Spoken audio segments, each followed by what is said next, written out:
कुलगुरवे गौरचंद्राय राधिकाय तदालये कृष्णाय कृष्णभक्ताय तद्भक्ताय नमो नमः। सिद्धांत बलिया चिते नाकर अलस। कह रहे हैं सिद्धांत को हम लोगों को ज्ञान होना चाहिए। सिद्धांत के बिना, तत्व के बिना हम लोग भ्रांति होती है, विश्वास नहीं होता है और भगवान की सेवा में रुचि नहीं होती है। हमें सिद्धांत को जानना चाहिए। वो सिद्धांत हैं किस तरह कब कितनी बार मंदिर को परिक्रमा करना चाहिए, कैसे हम आचमन करना चाहिए और कितने बार हम सलामत लेना चाहिए। ये सारे सिद्धांत लिखा गया है। जो आचार विचार हम लोग दृढ़ होना चाहिए। जैसे हम लोग ठाकुर जी को अगरबत्ती घुमाते हैं तो कह रहे हैं शास्त्र में तो कहा गया अगरबत्ती भगवान को अर्पण नहीं करना चाहिए। अगरबत्ती मतलब है जो धूप बत्ती होता है, जो धूप काटिए जिसको अगरबत्ती कहते हैं, तो उसको नहीं देना चाहिए भगवान को। अरे महाराज जी आप इस प्रकार कैसा कह रहे हैं जो भगवान अगरबत्ती नहीं देंगे? नहीं, क्यों मना किया उसका शास्त्र में? कौन से भी पुराण में और भजन में गोस्वामी लोगों ने, आचार्य ने ही कहा है जो अगरबत्ती के देने के लिए। हाँ जरूर कहा है। कौन सा धूप, कौन से बत्ती देंगे? धूप बत्ती देंगे। इसीलिए कह रहे हैं हमारा जो मंगलारती में या संध्या आरती में क्या क्या कहा गया? धूप दीप नैवेद्य आरती, धूप दीप नैवेद्य आरती। धूप और दीप देना, दीप ने दिया शुद्ध घी से या तिल के तिल से दिया देना चाहिए।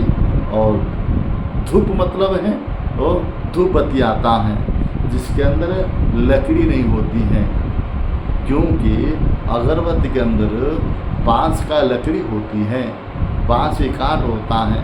और बांस शास्त्र में कहा गया, मनुस्मृति में बता गया, बांस कभी भी जलाया नहीं जाता है, अग्नि में जलाया नहीं जाता है बांस कभी भी। जब आप लोग भी दाह संस्कार करने जाते होंगे देखे होंगे दूसरे लकड़ियों से सारे दाह संस्कार कराएंगे, लेकिन वो बांस से कभी भी दाह संस्कार नहीं करेंगे। हाँ, बांस के द्वारा ही हम लोग उसको उठा करके और सवार करके श्मशान तक अवश्य लेके जाएंगे, लेकिन श्मशान में जब वो चिता में रखेंगे वो बांस को ले गया, उसको क्या करेंगे? उसको फेंक देते हैं।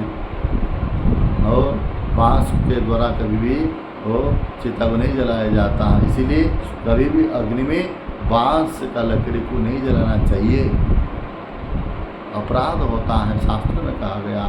इसीलिए आप लोग निवेदन है, जो अगरबत्ती के अंदर बांस रहता है, बांस की लकड़ी रहती है, वो अगरबत्ती भगवान को नहीं देना चाहिए। इसीलिए मना किया गया।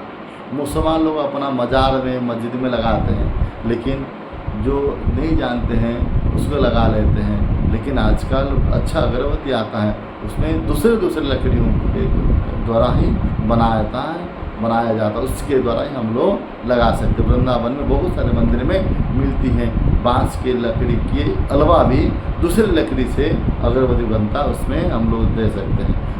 अर्थात सबसे मुख्य है और मुख्य चीज़ है, अच्छी बात है, धूप बत्ती देना चाहिए।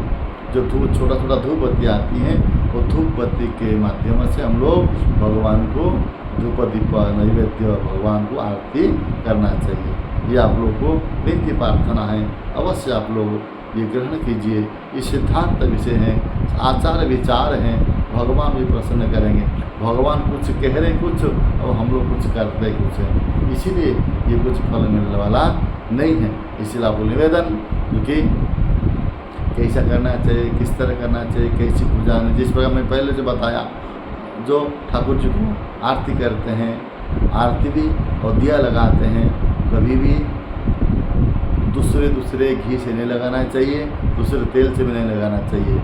आजकल सूर्य चंद्र घी आता है, बाजार का घी आती है, जो चर्बी से, चमड़ा से बनता है, पशुओं की चर्बी से बनता है, इसलिए नहीं करना चाहिए।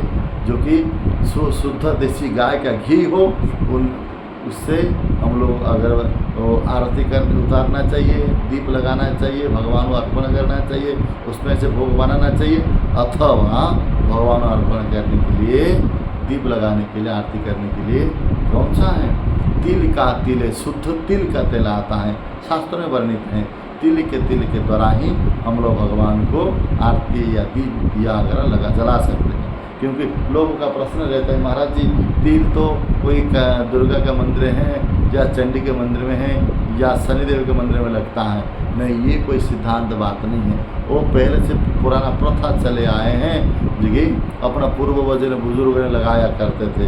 लेकिन शास्त्रों का मर्यादा है, हरिभक्ति विलास ग्रंथों में गोपाल भट्ट गोसाई महाराज जी ने और भक्ति रसाम सिंधु ग्रंथों में स्वयं रूप गोसाई महाराज ने बिल्कुल स्पष्ट बताया गया, जो कि शुद्ध देसी गाय के घी या शुद्ध तिल का राशि तेल, तिल का तेल से भगवान को अर्पण करना चाहिए। ये सिद्धांत है। बोलो वृंदावन बिहारी की जय।